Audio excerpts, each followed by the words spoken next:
प्यारे भाइयों बहनों, यह वीडियो उन महानुभावों के लिए है, ब्रह्मज्ञानियों के लिए है, जो यह मानते हैं कि ब्रह्म ईश्वर सृष्टि के कण कण में विराजमान है, पत्ते पत्ते में है, जर्रे जर्रे में है, शाहरक के नज़दीक है, अंग के संग है।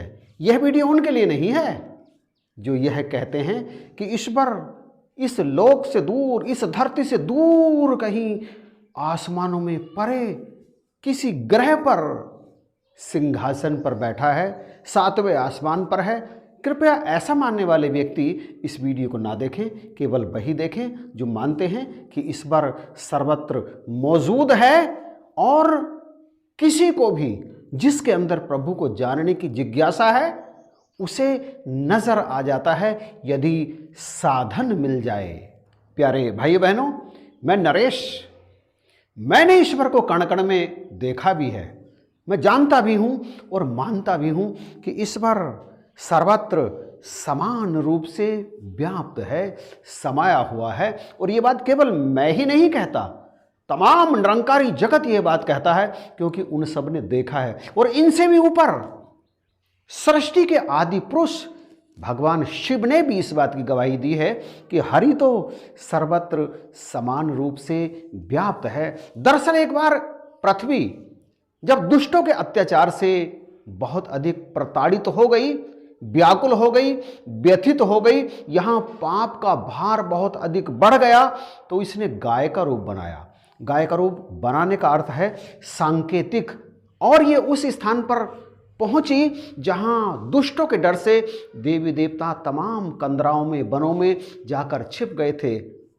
इनकी प्रार्थना पर वो निकल करके आए और सारे के सारे मिलकर सत्यलोक पहुंचे। सत्यलोक वह स्थान है जहां ब्रह्मा जी रहते हैं। वहां ब्रह्मा जी ने इन सब के आने का कारण समझ लिया और समझने के बाद में प्रार्थना करने लगे, हे ईश्वर, आप जहां भी हैं हमें दर्शन दो। पृथ्वी देवी के ऊपर दुष्टों का जो भार हो गया है उसे दूर कर दो। तमाम देवी देवता आपस में कहने लगे कि ईश्वर को प्राप्त करने के लिए, ईश्वर से मिलने के लिए हम कहाँ जाएं? किसी ने कहा बैकुंठ में जाओ, किसी ने कहा क्षीर सागर में जाओ। तब भगवान शिव पार्वती को समझाते हुए कहते हैं कि हे उमा, उन देवताओं के साथ मैं भी वहाँ मौजूद था। मैंने अपने अनुसार उन सब से कहा, हरि व्यापक सर्वत्र समाना, प्रेम से प्रकट हो ही मैं जाना। देश काल दिशि विदिशहु माही, कहो कहाँ जहें प्रभु नाही। मैं तो यह जानता हूं कि भगवान सब जगह समान रूप से व्याप्त हैं, वे प्रेम से प्रकट हो जाते हैं। देश काल यानी समय, दिशा कौन सी दिशा में, विदिशहु कहाँ है, कौन सी जगह है जहाँ प्रभु नहीं है, सर्वत्र समान रूप से व्याप्त हैं। हे भाई बहनों, ऐसा भगवान शिव कह रहे हैं। फिर कौन है जो ऐसा कहता है कि ईश्वर तो साकार रूप में मौजूद है, कहीं किसी दूसरे लोक में सिंहासन पर, तख्त पर बैठा है? जो ऐसा कहते हैं उन्होंने देखा ही नहीं है, केवल सुनी सुनाई बात ऐसे लोग करते हैं। ऐसा ईश्वर जो सृष्टि के कण कण में मौजूद है और निराकार है, परंतु बावजूद इसके देखने योग्य है, जानने योग्य है, लेकिन मिलता किसे है? मिलता उसी को है जिसके अंदर ईश्वर से मिलने की तीव्र पिपासा है, तीव्र तड़फ है। ईश्वर कोई खोया हुआ नहीं है, मौजूद है मेरे नज़दीक, आपके नज़दीक, हर किसी के पास। यानी जितना निकट खुदा इतना निकट ना कोई, लेकिन समझ उन्हीं को हुई जिन पर कृपा हुई। ईश्वर को खोजने की आवश्यकता ही नहीं है, ये तो मौजूद है, योग माया से छिपा हुआ है, परंतु प्रकट हो जाता है कब? जब इसे प्रकट करने वाले साधन हमारे नज़दीक होते हैं, यानी सतगुरु। जब ईश्वर की कृपा से सतगुरु के दर्शन होते हैं तो सतगुरु जो इसको जानने वाले होते हैं वे तुरंत ही कण कण में रमे राम के दर्शन करा देते हैं। लोग भूलवश अनजाने में ईश्वर को तलाश कर रहे हैं।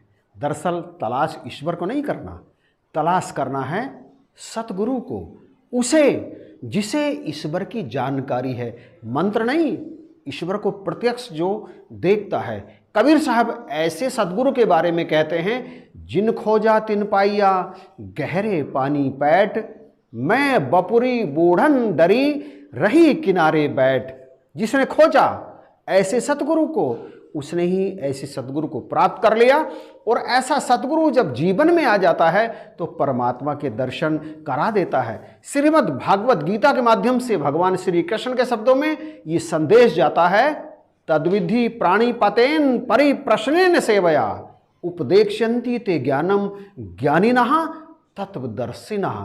हे अर्जुन, उस ज्ञान को तू तत्वदर्शी ज्ञानियों के पास जाकर समझ। उनको प्रणाम करने से, उनकी सेवा करने से और कपट छोड़कर सरलता पूर्वक प्रश्न करने से वे परमात्म तत्व को भली भांति जानने वाले तत्वज्ञानी महात्मा तुझे तत्व ज्ञान का उपदेश करेंगे। तो जो भी परमात्मा का साक्षात्कार करना चाहते हैं, कण कण में रमे निराकार प्रभु का दर्शन करना चाहते हैं, वो परमात्मा की तलाश ना करें, वो तलाश करें पूरे सतगुरु की। क्योंकि पूर्ण सतगुरु जब मिलता है ना, तो वो तुरंत ही परमात्मा का दर्शन करा देता है, किसी तरह का कोई बहाना नहीं करता। पूर्ण सतगुरु वशिष्ठ से परमात्मा के बारे में जानने के लिए जब भगवान राम उनकी कुटिया में पहुँचे तो वशिष्ठ जी ने उनसे कहा, हे राम, फूल को मसलने में देर लग सकती है, परंतु परमात्मा का दर्शन करने में उतनी भी देर नहीं लगती। महामुनि अष्टावक्र जी से जब जनक जी ने यही प्रश्न किया, अष्टावक्र जी ने उनसे कहा, हे राजन, घोड़े की एक रकाब में पैर डालकर दूसरी रकाब में पैर डालने में जितना समय लगता है, परमात्मा को देखने में उतना समय भी नहीं लगता। तो हे संतों, महापुरुषों, भाइयों बहनों, जिन्हें भी ईश्वर का साक्षात करना है वो पूर्ण सतगुरु को तलाश करें। पूर्ण सतगुरु को, ईश्वर को तलाश करने की आवश्यकता ही नहीं है, क्योंकि ईश्वर तो हर जगह मौजूद है, सर्वत्र मौजूद है, आगे पीछे ऊपर नीचे दाएं बाएं, जिधर देखता हूँ उधर तू ही तू है, कि हर शय में जलवा तेरा हू बहू है। जिन्होंने देखा है उन्होंने ये बात कही है। तो बख्शिश करो, कृपा करो। इन्हीं शब्दों के साथ इस वीडियो को यहीं पर विराम देते हैं। अच्छा लगा तो प्लीज़ लाइक, शेयर और कमेंट जरूर कीजिएगा, और चैनल को सब्सक्राइब करना बिल्कुल भी मत भूलना। इन्हीं शब्दों के साथ आप सभी को जय हिंद, नमस्कार और प्यार भरी धन्यवाद।